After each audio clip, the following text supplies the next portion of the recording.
كتب عليكم الصيام كما كتب على الذين من قبلكم لعلكم تتقون. صدق الله مولانا العلي العظيم وصدق رسوله النبي الأمين ونحن على ذلك لمن الشاهدين والشاكرين والحمد لله رب العالمين. سبحان اللہ. میرے کرم فرماؤ مہربان حضرت قبلہ میاں عبدالخالق صاحب دامت برکاتہ العالیہ اور اس خوبصورت اور باوقار محفل کے روح و رواں ذی وقار ذی احتشام علماء کرام حفاظ قرآن اور اس ادارے کے جو اللہ کے فضل و کرم سے منتظمین ہیں، کرتا دھرتا ہیں، اور اس کے جو معاونین ہیں اور جو اساتذہ ہیں، اللہ تبارک و تعالیٰ ان سب کو اپنی نعمتوں اور رحمتوں سے سرفراز فرمائے اور ان کی محنت کو، کوشش کو، کاوش کو مقبول و منظور فرمائے اور اپنے کرم سے اس ادارے کو اہل سنت کا عظیم مرکز اور قلعہ بنائے۔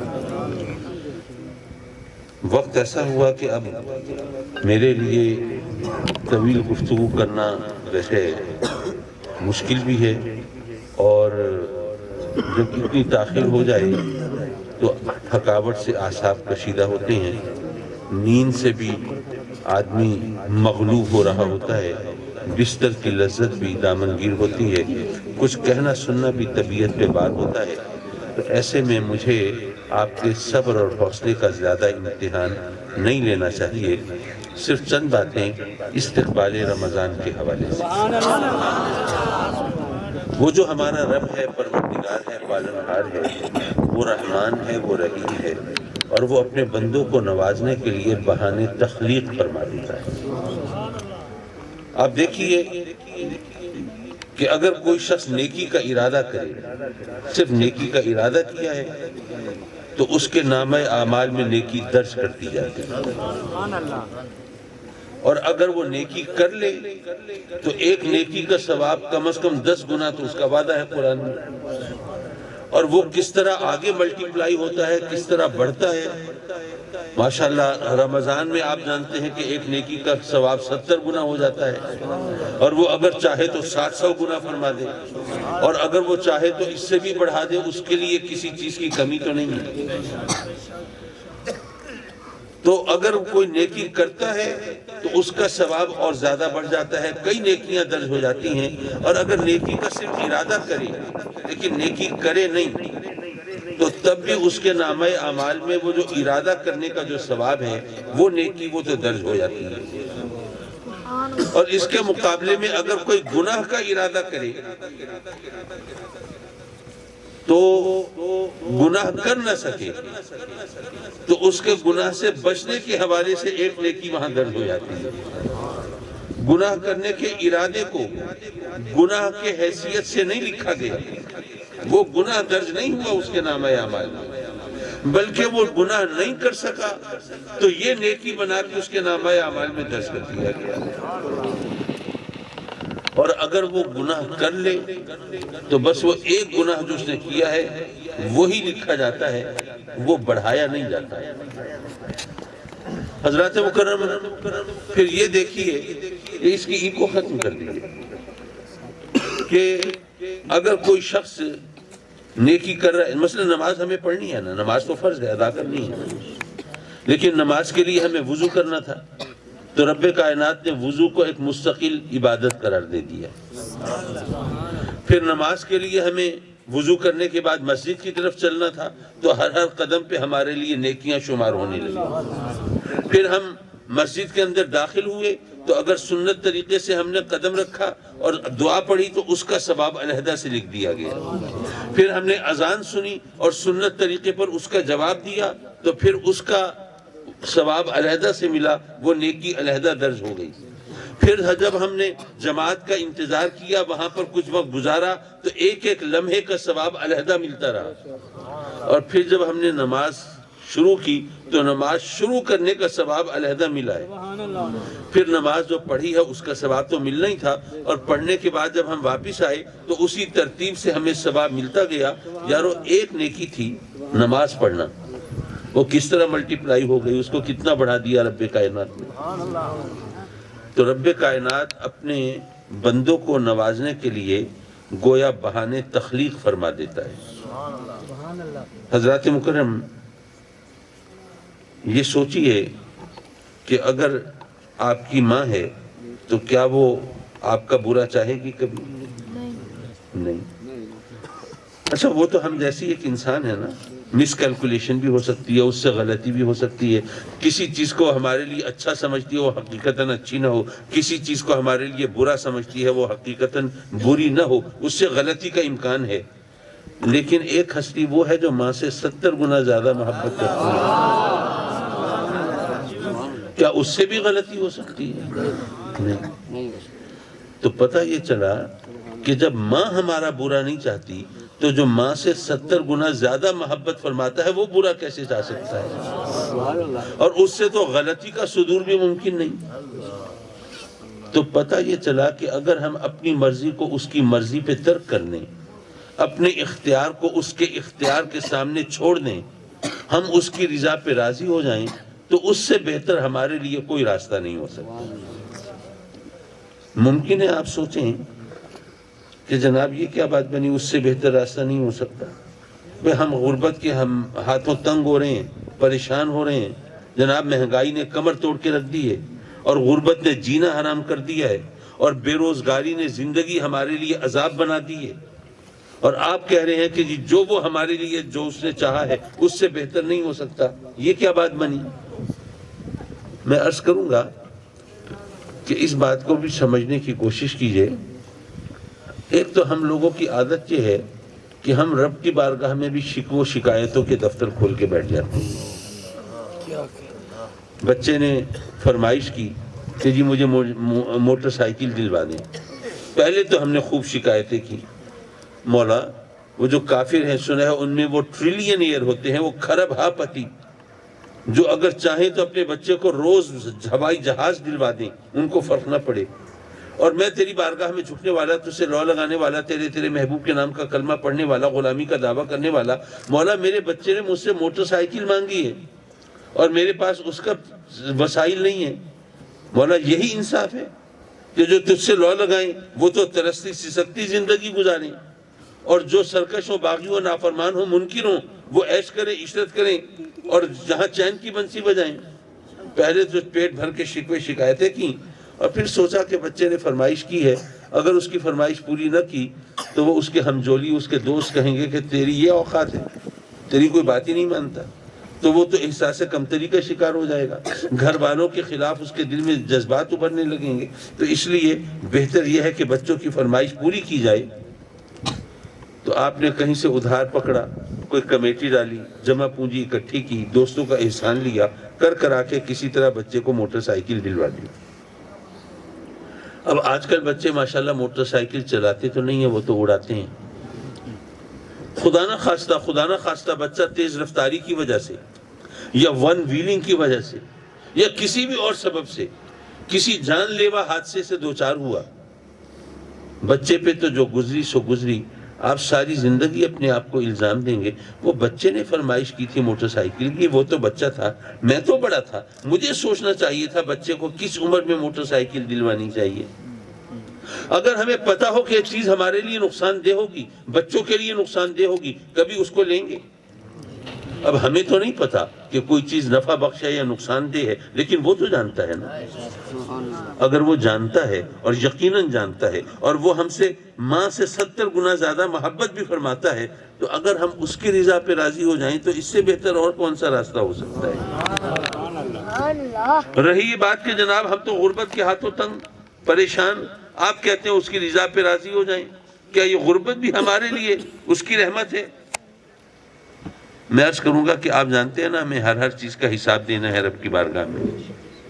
مال دولت ملا اس کا حساب دینا ہے، زمین جائیداد ملی اس کا حساب دینا ہے، کوئی عہدہ یا منصب ملا اس کا حساب بھی دینا ہے۔ بلکہ اگر ہم نے ہمیں اولاد ملی ہے اس کا حساب بھی دینا ہے، بچوں کو کس طرح پالا تھا، رزق حلال پہ پرورش کی تھی، انہیں ایک اچھا پکا سچا مسلمان بنایا تھا، ہر چیز کا حساب تو دینا ہے۔ اچھا میں یہاں آپ کی خدمت میں حاضر ہوا، فرض کیجئے میں نے 2 بندوں کو بلایا، ایک کو 100 روپے دیے، دوسرے کو 10 لاکھ روپے دیے، 2-4 مہینے کے بعد پھر پھیرا لگایا، دونوں کو بلایا، ہاں بھائی آپ کو 100 روپے دیے تھے، آپ بتائیں کہاں خرچ کیے، ہاں بھائی آپ کو 10 لاکھ دیے تھے، آپ بتائیں آپ نے کہاں لگائے، کیا خیال ہے کس کے لیے حساب دینا آسان ہوگا؟ 100 روپے تو آج کل حساب کتاب میں آتے ہی نہیں ہیں، اس کے لیے بہت آسان ہوگا۔ یارو ذرا سوچو، ممکن ہے کہ ہمیں کوئی ایسا شخص ہو جو رب کی بارگاہ میں اپنی غربت کی وجہ سے پریشان بھی ہو، شکایت بھی کرتا ہو، لیکن رب کائنات گویا یہ فرماتا ہو یہ میرا بندہ غربت سے پریشان تو ہے، شکایت بھی کرتا ہے، لیکن میں جانتا ہوں کہ اگر میں نے اس کو مال زیادہ دے دیا نا، اس کی آخرت بگڑ جائے گی، اس کے لیے حساب دینا مشکل ہو جائے گا۔ کیا پتا اسی محفل میں کچھ لوگ ایسے ہوں جن کی غربت بھی در حقیقت اللہ کی رحمت ہو ان کے لیے، یہ وہ بہتر جانتا ہے۔ بھئی یہ دنیا کتنا عرصہ رہیں گے ہم یہاں پہ؟ 70-80 سال، بہت ہوا 90-100 سال۔ کسی نے کوئی ریکارڈ قائم کرنے کا سوچ لیا ہے جناب تو چلیے 150 سال، اس سے آگے جانے کا تو کوئی چانس نہیں۔ آخرت میں کتنا رہنا ہے؟ ہمیشہ۔ اگر ہمیشہ کی زندگی کا آپ کا ذہن مفہوم سمجھتا ہو تو ہمیشہ زندگی کے مقابلے میں 100-150 سال کیا، وہاں تو کروڑوں سال بھی اس کے مقابلے میں کچھ نہیں۔ یارو جہاں ہمیں ہمیشہ رہنا ہے اس کے لیے رب کائنات نے ہمارے لیے بھلائی کا راستہ دکھا دیا۔ ورنہ ایک صاحب مجھ سے پوچھ رہے تھے کہ یہ سنا ہے کہ اللہ ہمارے لیے آسانی چاہتا ہے، مشکل نہیں چاہتا۔ میں نے کہا وہ تو قرآن میں کہا یرید اللہ بکم الیسر ولا یرید بکم العسر۔ اچھا تو اگر وہ آسانی چاہتا ہے ہمارے لیے تو حکم تو مشکل کاموں کا دیتا ہے۔ میں نے کہا وہ کیسے؟ یعنی کہ وہ حکم دیتا ہے روزے رکھو، اب روزہ رکھنا مشکل کام ہے، نہ رکھنا تو آسان کام ہے۔ وہ حکم دیتا ہے کہ تمہارے پاس مال آئے تو 40واں حصہ خدا کی راہ میں زکوٰۃ میں نکال دو۔ اب پائی جمع کی ہے، پیسہ جوڑا ہے، معقول رقم جمع ہوئی ہے تو جناب بچے کی کو دکان ڈال کے دینی ہے، بچی کی ڈولی اٹھانی ہے، مکان کی مرمت کرانی ہے، 1000 ضرورتیں منہ پھاڑے کھڑی ہیں، ادھر سے حکم آ گیا 40واں حصہ غریبوں میں بانٹ دو۔ اب بتائیے اس طرح 40واں حصہ غریبوں میں بانٹنا مشکل ہے کہ نہیں ہے؟ اور خود سارا ہڑپ کر جانا ہے کتنا آسان ہے؟ اب وہ جناب چاہتا تو ارادہ تو آسانی کا کرتا ہے، حکم مشکل کاموں کا دیتا ہے، یہ کیا بات بنی؟ میں نے ان سے کہا کہ آپ بتائیے، آپ بھی مجھ سے بہتر جانتے ہوں گے، آپ بتائیے کہ جھونپڑی بنانا آسان ہے یا مکان بنانا؟ میرا خیال ہے جھونپڑی بنانا آسان ہوگا، اس کے لیے جگہ کم چاہیے، وقت کم چاہیے، سرمایہ کم چاہیے، تعمیراتی سامان کم چاہیے، محنت کم چاہیے، جھونپڑی بنانا بہت آسان ہوگا۔ لیکن آپ اپنے لیے بھی آسانی نہیں چاہتے، جھونپڑی بنا کے رہنے کی بجائے آپ ساری زندگی مکان بنانے کی فکر میں گزار دیتے ہیں، پائی جوڑتے ہیں، بچوں کا پیٹ کاٹتے ہیں، اپنی ضرورتوں سے ہاتھ روکتے ہیں، نہ جانے کیا حربے آزماتے ہیں کہ کسی طرح مکان بن جائے۔ تو اگر آپ اپنے لیے آسانی چاہتے ہیں تو پھر جھونپڑی بنا کے کیوں نہیں رہ لیتے؟ جھونپڑی بنانا تو آسان۔ تو آپ کہیں گے کہ جناب بات یہ ہے بنانے کی حد تک تو جھونپڑی بنانا آسان ہے، لیکن بنائی تو رہنے کے لیے ہے نا، تو جھونپڑی میں رہنا مشکل ہے۔ ہم سوچتے ہیں کہ ایک دفعہ مکان بنا لینا، ایک دفعہ جیسے تیسے کر کے یہ مکان بنا لیں گے تو زندگی آرام سے گزر جائے گی۔ اچھا دنیا کے معاملے میں تو بڑے ہوشیار ہو، دین کے معاملے میں بھولے بن جاتے ہو۔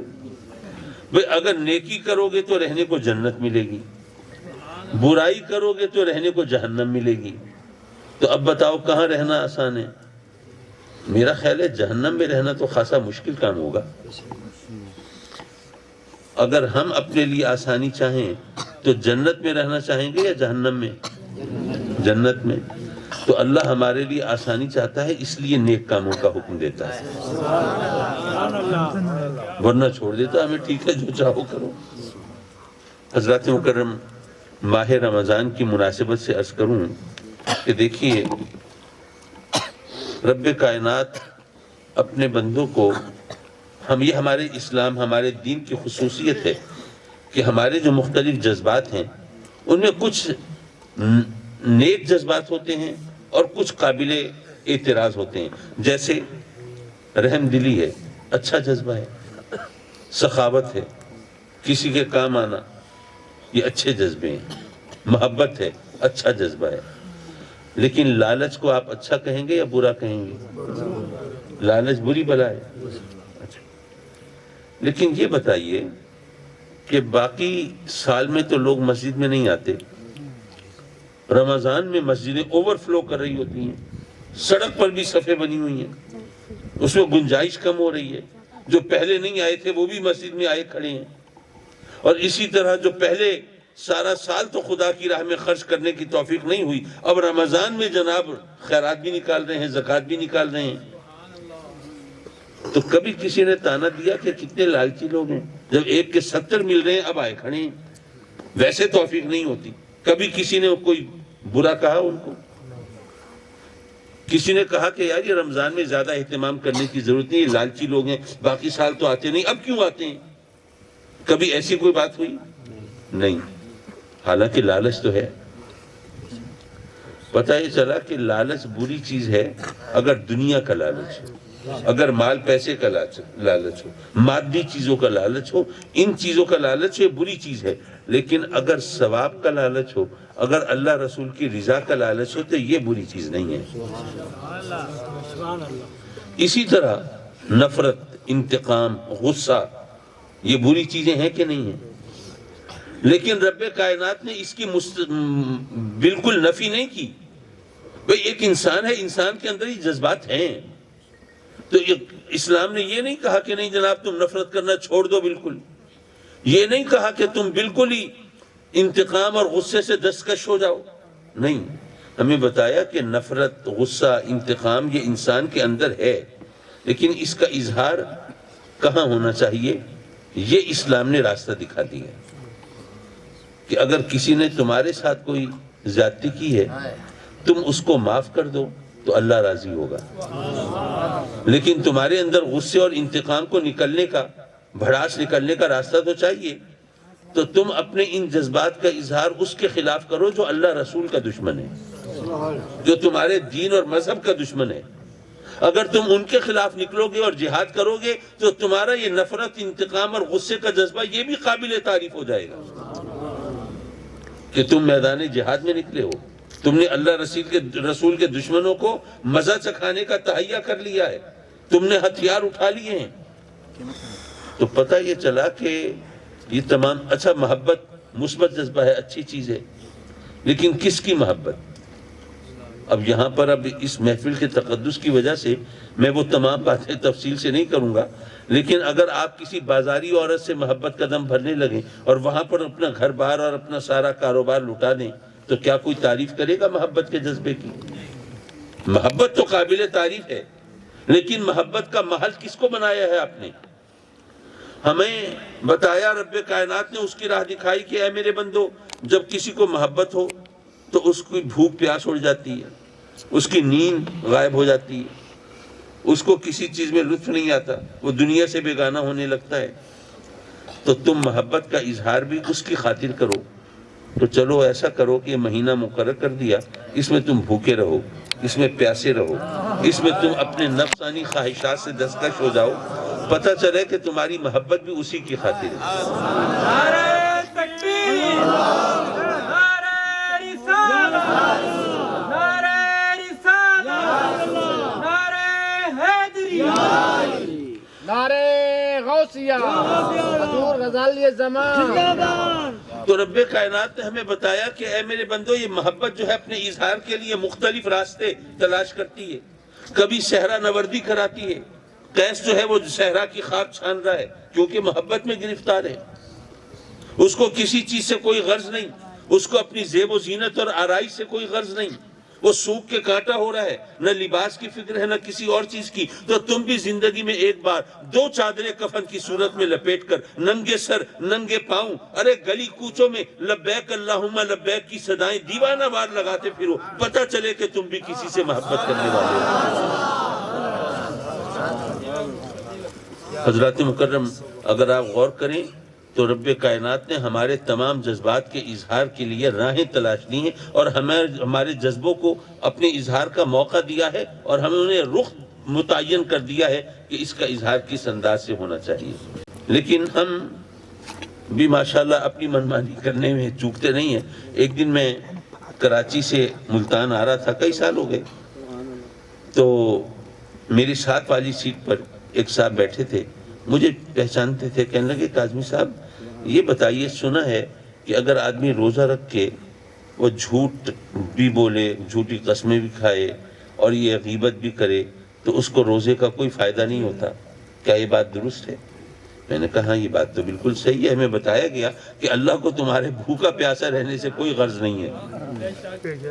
تم اگر روزے کا احترام نہیں کرتے، روزہ رکھ کے تم بری چیزوں کو نہیں چھوڑتے، تو تمہارے بھوکے پیاسے رہنے سے اللہ کو کوئی غرض نہیں. اس نے کہا اچھا، تو کاظمی صاحب مسئلہ یہ ہے کہ میں ہوں دکاندار، اب لوگ آتے ہیں رعایت کرا رہے ہوتے ہیں، اب بعض اوقات اب ہمیں جھوٹی قسمیں بھی کھانی پڑ جاتی ہیں، جھوٹ بولنا پڑتا ہے، جی جتنے پیسے آپ لگا رہے ہو اتنی تو ہماری خرید نہیں ہے، کیا کریں؟ تو اگر ہم یہ جھوٹ نہ بولیں اور رمضان میں سچ بولنا شروع کر دیں تو سارا سال وہ سچ ہمارے گلے پڑا رہے گا، ہم تو کمائی نہیں کر سکیں گے، ہمارے لیے مشکل ہو جائے گی. تو مجبوری ہے، کرنا پڑتا ہے. اب جھوٹ نہیں چھوڑ سکتے، جھوٹی قسمیں بھی کھانی پڑتی ہیں اور یہ طریقہ اختیار کرنا پڑتا ہے. اب جب روزے کا کوئی فائدہ نہیں تو پھر روزہ نہ ہی رکھیں. میں نے کہا سبحان اللہ، یعنی آپ جھوٹ کی خاطر روزہ چھوڑنے کے لیے تیار ہیں، روزے کی خاطر جھوٹ چھوڑنے کے لیے تیار نہیں ہیں. لیکن بہرحال مسئلہ ہے، آپ کا مشکل ہے آپ کے لیے، تو میرا آپ کو مشورہ ہے کہ آپ بہرحال روزہ رکھ لیا کریں. اس نے کہا کیوں؟ جب روزے کا کوئی فائدہ نہیں تو پھر کیوں رکھیں؟ میں نے کہا کہ آپ ماشاءاللہ بزنس مین ہیں، آپ کو پتہ ہے کہ نقصان سے بچنا بھی تو نفع ہے نا، نقصان سے بچنا یہ بھی تو نفع ہے. تو بات یہ ہے کہ ابھی آپ روزہ رکھ رہے ہیں تو چلیے روزہ رکھنے کا فائدہ تو نہیں ہو رہا، لیکن روزہ چھوڑنے کے گناہ سے تو بچے ہوئے ہیں. اگر آپ روزہ نہیں رکھیں گے تو روزہ چھوڑنے کا گناہ بھی تو ہوگا، تو اس نقصان سے بچنا یہ بھی تو فائدہ ہے. تو آپ روزہ رکھ لیا کریں، اور کیا پتہ رب کائنات کب آپ کو توفیق دے کہ روزے کی خاطر آپ یہ برائیاں بھی چھوڑنا شروع کر دیں. حضرات مکرم، دیکھیے کوئی کام ہوتا ہے انفرادی سطح پر، کوئی ہوتا ہے اجتماعی سطح پر. ہمارا جو دین ہے، مذہب ہے، اس نے عبادت کو اجتماعی رنگ دیا ہے. آپ دیکھیں نماز تو ہمیں پڑھنی ہے اور بندے اور رب کا معاملہ ہے، لیکن ہمیں کہا کہ دن میں 5 مرتبہ تم اپنے محلے کی مسجد میں جا کے نماز پڑھو تاکہ تمہارے محلے والوں سے تمہارا انٹریکشن ہو، تمہارا تعلق ہو اور ان سے تعارف ہو، تم ایک دوسرے کے دکھ درد میں شریک ہو سکے، اور تمہیں پتہ چلے کہ بھئی آج کوئی شخص نماز پڑھنے نہیں آیا، خیر ہے، کیا وجہ ہوئی، ایک دوسرے کے زخموں پہ مرہم رکھ سکو، ایک دوسرے کے حالات سے واقف ہو سکو. اور پھر ہفتے میں ایک بار جمعے کے لیے تمہیں جامع مسجد میں جانا ہے، زیادہ بڑے پیمانے پر تمہارا لوگوں سے رابطہ ہوگا، تعلق ہوگا. اور سال میں کم از کم 2 بار جب عید کی نماز ہو تو اس وقت پورے علاقے کے لوگ اکٹھے جمع ہو جائیں، ایک دوسرے سے ملیں، گلے ملیں یا گلے پڑیں، لیکن بہرحال رابطہ ہو، تعلق ہو. اور اس طرح یہ ایک اجتماعی شان نماز میں بھی ہمیں نظر آتی ہے. اچھا، روزہ جو ہے یہ انفرادی کام ہے. یہ بھی میں آپ کو بتاتا چلوں کہ باقی تمام نیکیاں تو کچھ کرنے کا نام ہے نا. پھر نماز رکوع و سجود سے عبارت ہے. زکوٰۃ دینی ہے تو ظاہر ہے مال خرچ کرنا ہے، رب کی بارگاہ میں دینا ہے. حج کے ارکان ہیں وہ پورے کرنے ہیں. روزہ کچھ کرنے کا نام نہیں ہے بلکہ نہ کرنے کا نام ہے. روزہ کچھ کرنے کا نام نہیں بلکہ نہ کرنے کا نام ہے. کھانا نہیں، پینا نہیں، اپنی جسمانی نفسانی خواہشات کی تکمیل نہیں کرنی، روزہ رکنے کا نام ہے، نہ کرنے کا نام ہے. تو ظاہر ہے کہ اگر کرے گا بندہ تو وہ تو نظر آئے گا، نہ کرنا تو دکھائی نہیں دیتا. تو روزہ بندے اور رب کے درمیان ایک راز ہوتا ہے. یہ بندہ روزے دار ہے یا نہیں ہے، ہو سکتا ہے ہم سمجھنے ہو روزے دار ہے لیکن حقیقتاً اس کا روزہ نہ ہو، کیونکہ روزہ کہتے کسے ہیں یہ بھی سمجھ لیجئے. روزے کی تعریف کیا ہے؟ طلوع فجر سے لے کر غروب آفتاب تک ایک مسلمان اگر بنیت عبادت کھانے پینے سے اور اپنی جنسی نفسانی خواہشات کی تکمیل سے گریز کرے تو وہ روزے دار ہے۔ بنیت عبادت، اگر عبادت کی نیت نہیں کی، رب کی رضا کی نیت نہیں کی، ویسے ہی جناب کوئی ڈائٹ کنٹرول پروگرام بنا لیا، جب پیٹ خراب تھا تو اس نے کہا کہ فاقہ جو کروں گا تو افاقہ مجھے ہوگا، تو اس وجہ سے اس نے کچھ کھانا پینا چھوڑ دیا، تو یہ روزہ نہیں ہے۔ روزہ تب ہوگا جب وہ اللہ کی رضا کی خاطر، اس کو خوش کرنے کے لیے عبادت کی نیت سے اگر وہ بھوکا پیاسا رہتا ہے اور اپنے نفس کو لگام دے کے رکھتا ہے تو پھر وہ روزہ ہے۔ تو حضرات مکرم، ہم یہ سمجھتے ہیں جب ہم سے کوئی بچوں سے پوچھے نا، ہاں بھائی بڑے ہو کے کیا بنو گے، کوئی کہتا ہے میں ڈاکٹر بنوں گا، انجینئر بنوں گا، پائلٹ بنوں گا، فوجی بنوں گا، اور کچھ بچے وہ بھی ہیں جو زیادہ سمجھدار ہیں، وہ کہتے ہیں میں دولہا بنوں گا۔ تو وہ بچے جو ہیں وہ تو اپنے ایمز ٹارگٹس بتاتے رہتے ہیں، لیکن سوال یہ ہے کہ یہ تو ہم نے اپنے لیے مقصد حیات چن لیا کہ ہم نے کیا بننا ہے، لیکن جس نے ہمیں بنایا ہے اس نے ہمیں بنایا کس لیے ہے؟ بھئی ہر چیز کی تخلیق کا، بنانے کا کوئی مقصد ہوتا ہے نا، اور جو چیز جس مقصد کے لیے بنائی گئی اگر وہ مقصد پورا نہ کرے تو اسے ضائع کر دیا جاتا ہے۔ آپ بازار گئے، آپ کو کوئی پھل اچھا لگا، پھل تھا تو مہنگا، لیکن آپ نے بہرحال کسی طرح صبر کر کے پھل خرید لیا، گھر میں آئے، وہاں پہ اتفاق سے کوئی ہنگامہ تھا، وہ پھل رکھ کے کہیں آپ بھول گئے، 2-3 دن کے بعد آپ حساب کرنے لگے، یار جیب میں پیسے زیادہ ہونے چاہیے، کم ہیں، کہاں گئے؟ حساب کتاب کرتے ہوئے یاد آیا، اوہو وہ پھل خریدا تھا، وہ تو وہاں رکھا تھا، چلو بھی چل کے دیکھو، دیکھا تو پھل گل چکا تھا۔ اب کیا اسے سنبھال کے رکھیں گے؟ پیسے خرچ ہوئے ہیں بھائی، نہیں، ظاہر ہے وہ پھل کھانے کے لیے تھا، کھایا نہیں جا سکتا تو پھینکا ہی جائے گا۔ آپ نے بازار سے اپنی پسند کا کوئی کپڑا خریدا، اس کا ٹیکسچر آپ کو اچھا لگا، رنگ اچھا لگا، تو آپ نے وہ خرید لیا، اتفاق سے وہ درزی نے اس کی ریڑھ مار دی، اب اس طرح سیا کہ آپ پہن نہیں سکتے، اب پہنا نہیں جا سکتا، تو کیا سینت کے رکھیں گے؟ اس کو ڈسپوز آف کر دیں گے، کسی کو دے دلا دیں گے، جان چھڑائیں گے۔ قلم بنایا لکھنے کے لیے، قلم نہیں لکھتا تو کیا میوزیم میں رکھیں گے اسے بھی کہیں دفع کریں گے؟ جو چیز جس مقصد کے لیے بنائی جائے اگر وہ مقصد پورا نہ کرے تو اسے پھینک دیا جاتا ہے، ضائع کر دیا جاتا ہے۔ تو انسان کو رب کائنات نے کیوں بنایا؟ قرآن مجید میں رب کائنات نے بالکل واضح اور دو ٹوک انداز میں ہمیں بتایا، وَمَا خَلَقْتُ الْجِنَّ وَالْإِنسَ إِلَّا لِيَعْبُدُونِ۔ یہ جو نفی اثبات کا انداز ہے یہ وہی ہے جو کلمے کا انداز ہے۔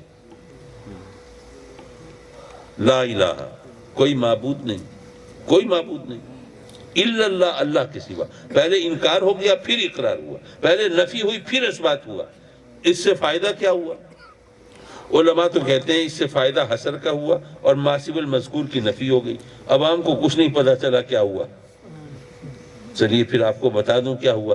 اگر یوں کہلوایا جاتا کہ اللہ ہمارا معبود ہے تو بات صحیح ہے کہ غلط ہے؟ بات تو صحیح ہے، اللہ ہمارا معبود ہے۔ لیکن اگر یوں کہا جاتا اللہ ہمارا معبود ہے تو ممکن ہے کچھ لوگ کوئی چور راستے تلاش کر لیتے، ہاں جی ہم مانتے ہیں اللہ ہمارا معبود ہے، ہم نے کب انکار کیا، ہمیں تسلیم ہے، ہم مانتے ہیں اللہ بھی ہے اور بھی ہیں۔ لیکن جب کہا لا الہ، کوئی معبود ہے ہی نہیں، الا اللہ، اللہ کے سوا، اب اللہ کے سوا کسی اور معبود کی بات کرو گے دائرہ اسلام سے خارج ہو جاؤ گے۔ حضرات مکرم، یہ جو انداز ہے اس سے پتہ چلا بس اللہ معبود ہے، اللہ کے سوا کوئی اور معبود نہیں، اللہ کے سوا ہر چیز کی نفی ہو گئی، ہر معبود کی۔ یہی انداز یہاں اس آیت میں جہاں مقصد حیات بتایا جا رہا ہے، مقصد تخلیق بتایا جا رہا ہے کہ تم کیا سمجھتے ہو تمہیں مال دولت کمانے کے لیے پیدا کیا اللہ نے، کسی عہدے اور منصب کو پانے کے لیے، کسی مقام تک پہنچنے کے لیے؟ کیا تمہیں یہ عیش و عشرت کے لیے، راحت و آرام کے لیے، طاقت و اقتدار کے لیے؟ نہیں، تمہیں کس لیے پیدا کیا؟ پیدا کرنے والا بتا رہا ہے کہ ہم نے جنوں اور انسانوں کو پیدا کیا ہی نہیں مگر اس لیے کہ وہ اللہ کی عبادت کریں، اس کی معرفت حاصل کریں۔ یعنی اللہ کی معرفت کے حصول، اس کی عبادت کے علاوہ کوئی اور مقصد نہیں ہے ہماری تخلیق کا. یہ نفی اسبات سے ثابت ہوا. آپ کہیں گے کہ یہ تو بڑا مشکل ہو گیا، اب اس کا مطلب بس لوٹا مسلح ہی ہے ہماری زندگی، تسبیح گھماتے رہیں، نماز پڑھتے رہیں، عبادت کرتے رہیں، کوئی اور کام کرنے لگے تو مولوی تو ڈنڈا لے کے پیچھے پھر جائیں گے. اپنے مقصد حیات کو فراموش کر دیا. یہ کیا کیا تم نے؟ بھئی ہم نے دنیا میں رہنا ہے، یہاں پر بچوں کے پیٹ بھی پالنا ہے، اپنی ضرورتیں بھی پوری کرنی ہے، کچھ مال بھی کمانا ہے، ہم نے یہاں شادی بھی رچانی ہے، کوئی انسانی جذبات ہیں، ضرورتیں ہیں، یہاں پہ دوسروں سے لین دین ہے، میل جول ہے، ہزار جھمیلے ہیں دنیا کی. ہم تو دنیا کے کسی اور کام میں الجھیں گے، آپ جناب فتویٰ لگا دیں گے اس نے اپنے مقصد حیات کو چھوڑ دیا، یہ تو اپنے مقصد سے غافل ہو گیا، یہ تو اس کی زندگی بیکار ہو گئی. پھر ہم کیا کریں؟ میں عرض کروں گا یہ خیال اس کے ذہن میں آئے گا جس نے عبادت کا مفہوم نہیں سمجھا. ہمارے ذہن میں تو بس یہی ہے نا کہ بس روزہ نماز عبادت ہے. ابھی رمضان کل کا ہی ایک دن، صبح کا ایک دن رہتا ہے، پرسوں انشاءاللہ روزہ ہوگا. اچھا روزہ اس وقت میرا خیال ہے تقریباً 14.25 گھنٹے کا ہوگا. 14.25 گھنٹے کا روزہ. تو میں سوچوں کہ بھئی میں تو بہت گناہ گار ہوں، تو اللہ کو راضی کرنے کے لیے اگر میں 14 گھنٹے بھوکا پیاسا رہوں تو میری خطائیں زیادہ ہیں، مجھے تو اللہ کو راضی کرنے کے لیے ذرا زیادہ کوشش کرنی چاہیے. تو میں ایسا کرتا ہوں کہ میں 2 گھنٹے روزے کا دورانیہ بڑھا دیتا ہوں. میں تراویح پڑھ کے روزہ کھولوں گا. اگر میں 2 گھنٹے مزید روزے کا دورانیہ بڑھا دوں، اگر بھوکا پیاسا زیادہ رہوں 2 گھنٹے اور زیادہ اپنے نفس کو قابو کر کے رکھوں، تو کیا خیال ہے ثواب بڑھ جائے گا؟ کیا اللہ زیادہ راضی ہوگا؟ روزہ مکروہ ہو رہا ہے، ثواب کم ہو رہا ہے. یارو عجیب بات ہے، میں جتنا بھوکا پیاسا رہوں، جتنی زیادہ محنت مشقت کروں، اتنا ثواب بڑھ جانا چاہیے، لیکن نہیں. پتہ یہ چلا. اچھا اسی طرح عید کا دن آئے گا، عید کے دن کسی نے روزہ رکھا ہوا ہو تو آپ اسے شیطان کہیں گے. کیوں؟ روزہ رکھا ہوا ہے. اگر روزہ عبادت ہے تو روزے کی وجہ سے کسی کو شیطان کہنا یہ تو عبادت کی توہین ہے. اور علماء جانتے ہیں عبادت کی توہین تو کفر کی طرف لے جاتی ہے. اگر نماز عبادت ہے تو جب طلوع و غروب آفتاب کا وقت ہو یا زوال کا وقت ہو، کوئی نماز پڑھنے کھڑا ہو جو مسئلے سے واقف ہے اس کو روکے گا. وہ کہے کہ جناب آپ عجیب آدمی ہیں، میں اللہ کی نماز پڑھ رہا ہوں، کوئی بتوں کے سامنے تو نہیں جھک رہا، غیر اللہ کو سجدہ کرنے تو نہیں چلا، آپ اللہ کی عبادت سے روک رہے ہیں مجھے. یہ کتنا ظلم ہے. اللہ کی عبادت سے روکنا جائز ہے؟ جائز ہی نہیں ہے. لیکن وہ کہے گا کہ بھائی بے شک یہ بھی تو اللہ کا حکم ہے نا کہ اس وقت مجھے سجدہ نہ کرو.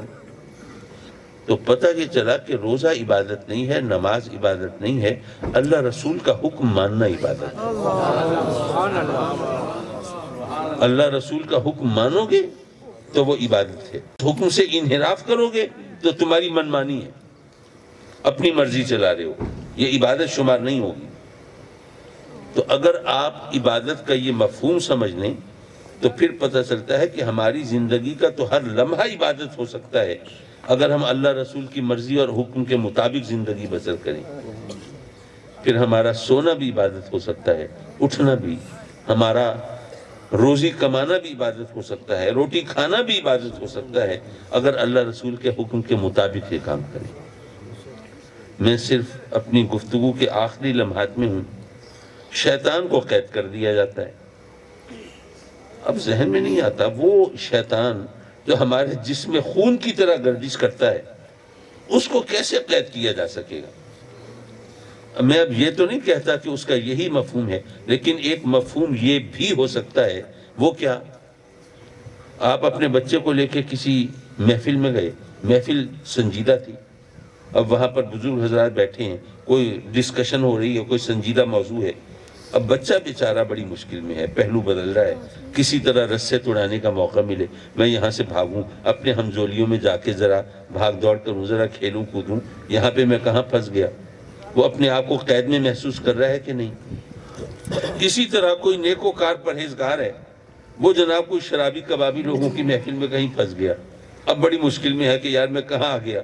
اب یہ مجھے پتہ نہیں عجیب عجیب نظروں سے دیکھیں گے، کیسے فکرے کسیں گے اور آوازیں لگائیں گے، میں کیا کروں؟ پتہ یہ چلا کہ کوئی شخص اپنے مزاج اور اپنی خواہش کے خلاف جو ماحول ہے اس میں ہو تو وہ وہاں گویا قید میں ہوتا ہے، ٹھیک ہے نا؟ حضرات مکرم، جب ماہ رمضان آتا ہے تو لوگ نیکی کی طرف مائل ہوتے ہیں، گناہ سے بچنے کی کوشش کرتے ہیں۔ جو پہلے مسجدوں میں نہیں آئے تھے مسجدوں کا رخ کر رہے ہوتے ہیں، جو پہلے گناہ کی فکر میں رہتے تھے اب وہ گناہوں کو پینڈنگ کر دیتے ہیں، اچھا رمضان کے بعد دیکھیں گے۔ تو وہ ماحول جہاں پہ لوگ نیکی کی طرف مائل ہوں اور گناہ سے بچتے ہوں تو وہ ماحول شیطان کے لیے قید کے مترادف ہوگا کہ نہیں ہوگا؟ تو اس کا ایک مفہوم یہ بھی ہو سکتا ہے، لیکن حقیقتاً ابلیس کا، شیطان کا قید ہونا اس کا مطلب کیا ہے یہ تو اللہ بہتر جانتا ہے، اس میں ہمیں ٹانگ اڑانے کی ضرورت نہیں ہے۔ لیکن سوال یہ ہے کہ جناب جب ابلیس قید ہو جاتا ہے تو پھر بھی گناہ ہو رہے ہوتے ہیں، بہت سے لوگ ہیں باز نہیں آتے، کیوں؟ تو اس کا جواب یہ ہے کہ ہمارے ہر گناہ کا صحرا ابلیس کے سر نہیں ہے۔ ماشاءاللہ ہم جب خود کفیل ہو جائیں ان معاملات میں تو پھر ہم ابلیس کے محتاج نہیں رہتے، ماشاءاللہ ہم خود اپنے لیے راہیں تراشنا شروع کر دیتے ہیں۔ ہمیں اپنے اعمال پر قابو پانا چاہیے۔ یہ مہینہ یہ ہمارے لیے ایک ریفریشنگ کورس ہے، یہ ایک ٹریننگ کا مہینہ ہے، اس میں ہم ذرا اپنی مرضی کو چھوڑ کر اللہ کی مرضی کو اپنانا چاہیں تو یہ ہمارے لیے آگے اللہ کی رحمت کے دروازے کھولنے کا بہانہ بنتا ہے۔ حضرات مکرم، روزہ کس لیے رکھتے ہیں؟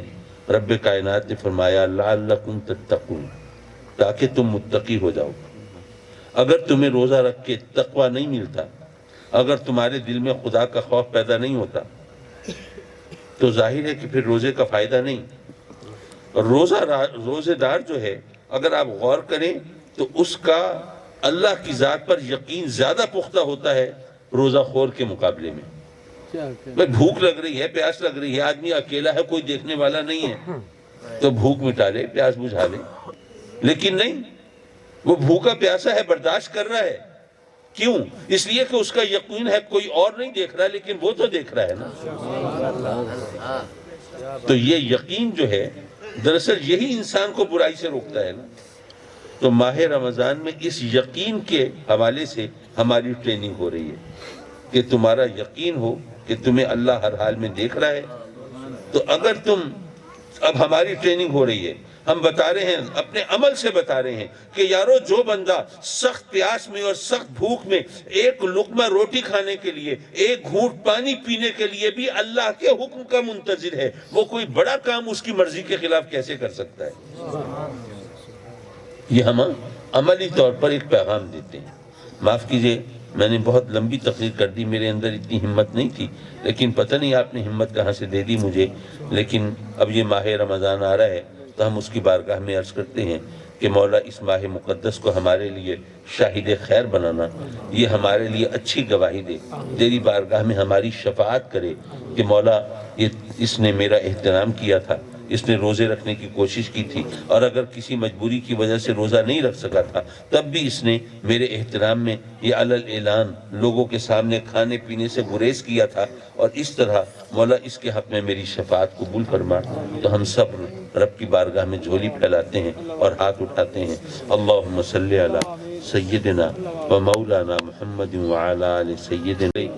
میرے مولا اپنے کرم سے اس مبارک نورانی محفل میں حاضری کو مقبول و منظور فرما، اور مولا کریم جنہوں نے محفل سجائی اور یہ دیوانے جنہوں نے اپنا کام کاج راحت آرام چھوڑ کے اس کی رونق بڑھائی، سب کے لیے اپنی رحمتوں کے دروازے کھول دے، انعام و اکرام سے سرفراز فرما۔ یہ ماہ رمضان آ رہا ہے، اس کو ہمارے لیے شاہد خیر بنا، میرے مولا اس کی رحمتیں برکتیں ہمارے شامل حال فرما، اور میرے مولا اپنے کرم سے ہمیں روزے رکھنے کی توفیق دے، ہمیں زیادہ سے زیادہ نیکی کا شغف عطا فرما، اور میرے مولا یہاں اس ادارے کو بھی ترقی عطا فرما. ہمارے حکیم اقبال صاحب دنیا سے پردہ کر گئے، میرے مولا ان کے درجات کو بلند فرما، اور انہوں نے جو نیکی کے بیج بوئے ہیں ان کو پھلنا پھولنا نصیب فرما، اور اپنے کرم سے اپنے پھل سے ان سب کی جھولیوں کو بھر دے، گوہر مراد دے دے، سب کی حاجت روائی کر دے، مشکل کشائی کر دے، اس غربت بے روزگاری سے بھی نجات دے، اس مہنگائی سے بھی نجات دے، ان کی فصلوں کو نقصان سے بچا، ان کے کاروبار کو گھاٹے سے بچا، اپنے سوا کسی کی محتاجی سے بچا، جو مقروض ہیں انہیں بار قرض سے سبکدوش کر دے، قرضے کی لعنت سے نجات دے دے، ادائیگی کے لیے غیر سے کوئی بہانہ پیدا فرما دے، جو اولاد سے محروم ہیں ان کی جھولیاں بھر دے، خوش نصیب زندگی والی اولاد دے دے، نیک صالح اولاد دے دے، اور مولا جن کو اولاد دی ہے انہیں اولاد کے دکھ سے بچا لے، ہمارے بچوں کو ہمارے خوابوں کی تعبیر بنا دے، ہمارے لیے عزت و راحت کا سامان بنا دے. کچھ تیرے بندے وہ ہیں جن کو تو نے بچیاں تو دی ہیں، وہ اولاد نرینہ کے طلبگار ہیں. مولا اپنے کرم سے ان کی بچیوں کو خوش نصیب کر دے، اور اپنے حبیب کے صدقے میں ان کو ایک وارث بھی عطا فرما دے. نہ تیرے خزانے میں کوئی کمی، نہ تیری قدرت میں کوئی کمی، نہ تیری رحمت میں کوئی کمی. میرے مولا اپنے کرم سے اپنے سجدوں کی لذت دے دے، اپنی عبادت کا ذوق دے دے، اپنے احکام کی تعمیل کی توفیق دے دے، اپنے فرامین کے مطابق زندگی گزارنے کے قابل بنا دے. آمین آمین آمین یا رب العالمین. وصلی اللہ تعالی علی خیر خلقہ ونور عرشہ محمد وآلہ وصحبہ اجمعین. آمین برحمتہ لا الہ